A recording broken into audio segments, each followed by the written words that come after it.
Hello, you beautiful people, and welcome to episode 1 of Combat 101, in which we teach you everything you need to know about learning how to manipulate the fight phase.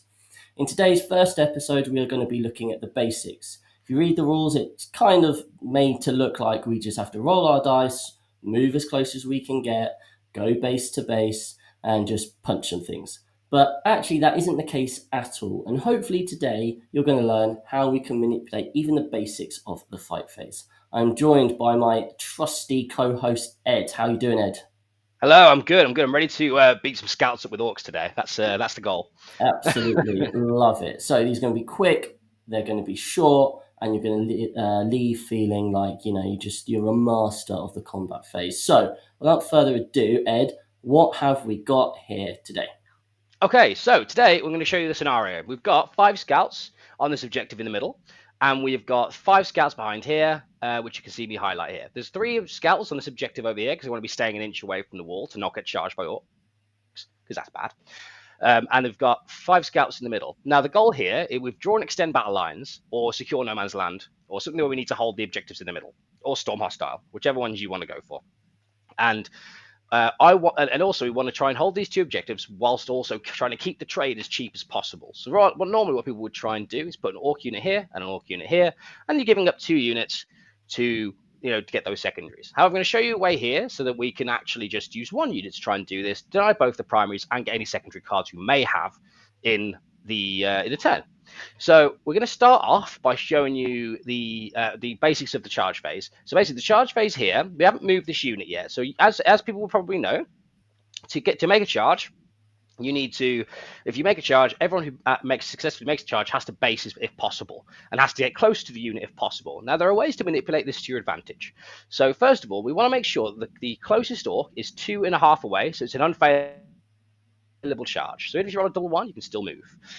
And then we can use our movement. So now we're going to be doing a bit of pre-measuring. So here, if we see this orc here, it's 11.7 away. So when we start to measure over here, we want to make sure our orc can charge closer and actually be like 13.9 to 13.5 to be able to get onto that primary, right? But we still haven't moved. So what we can do is move this orc a bit further over here with our 5 or 6 inch move. We now we're 13.8 away. And then if we try and measure from that scout going this way, we can end closer now and be on the primary. And we want to move 1 more orc over to this position as well, so that when we finish this charge move, we can. Oh, orcs are moving 6. Haha! And when we finish this charge move, we can get 2 orcs on there for the 3 scouts on there to flip that primary to deny their primary, and be able to get into combat with this unit and potentially tag depending on what we roll on the charge. So this orc is going to move over here as well, maintaining the currency. And then this orc over here is going to be moving here. And effectively what we're going to be doing now is trying to set up a situation where no matter how high we roll, it's going to be unlikely that we have to hit with all of the orcs. So if we move our guys in this sort of formation, and we are 2.8 away, and then here these guys are 5 away. For the example today, we're going to show you what happens when we roll a 5-inch charge. So that's the example we're going to go for, just to show you how this sort of interacts. So now we've moved our unit, and now we want to measure how far away everyone can go. So this guy's 12.9 away, and if we measure 12.9, we can actually get them close to that objective. So we're going to be rolling the charges for these guys. So we roll a 5. Awesome. So this guy will have to base. This guy is not going to have to base. That means he can swing around, because this is the reason why we use the 2 inches to our max. So this guy has to base first. So we're going to be basing here. And basically it means if we base here with our 5-inch charge, we can then use this to try and get use our 5 inches over here to try and get closer. But we want to base our knob through him and utilize this as much of this space as possible. So if we move this knob 4 to there, and then now we can pile in and base that guy and attack these scouts. Move this guy 5 up, and you can do the exact same thing. And now we get into the range where we have to sort of make sure we measure each of our places. So this guy is 6.6 away from the closest scout, so he can move to there. And that basically means that we can maintain the coherence as well, because you're going to be creating diamonds through this situation. This guy is going to be using his 5 to get closer as well, so he's going to be maintaining the coherency. Then this guy is going to be moving 5 as well. and getting closer, but also um, getting closer to this objective as well. And this is the part we have to measure each of these models. So this is 9.8, so we want to make sure that we end 9.8 or 9.7.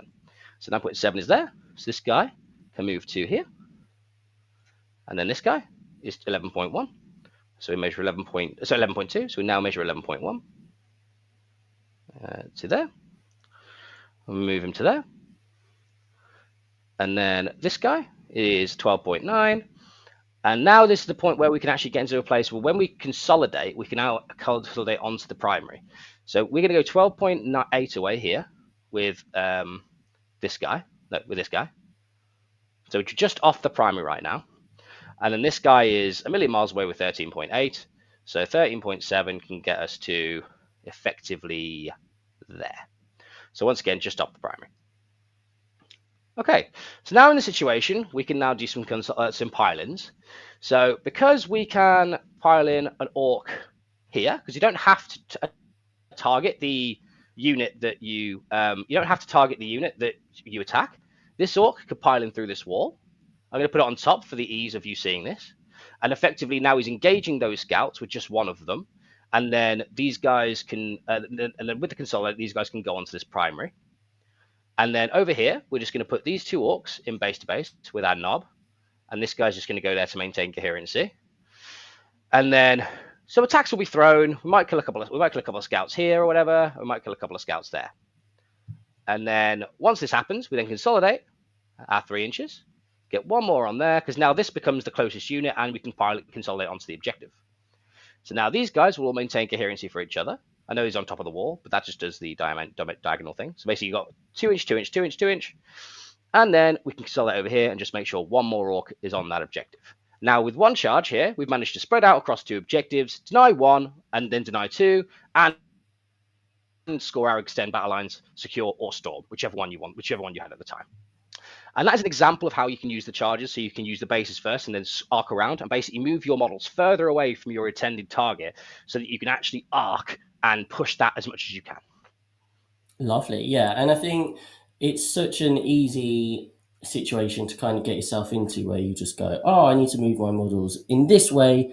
But you can, just because you have to end up closer doesn't mean that you have to end up, directly closer, right? We can move ourselves around, and you can see that from all of the measuring. So thank you very much for joining us for episode 1.